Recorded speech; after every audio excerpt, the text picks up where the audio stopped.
এখন রাত্রি বাজে 9:30 আর আজকে রাত্রের খাবার হলো আমাদের পুরি আর আলুর দম।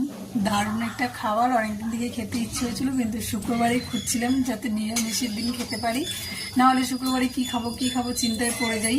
তাই আজকে বাজারে গিয়েছিলাম, সেটা তোমাদেরকে শেয়ার করতে পারিনি। অনেক কিছু বাজার করে নিয়ে এসেছি, আর তার সাথে এনেছি ছোট আলু মটরশুঁটি দিয়ে, আলু দিয়ে মটরশুঁটি দিয়ে একটা তরকারি মাখা মাখা করে, আর হয়েছে পুরি।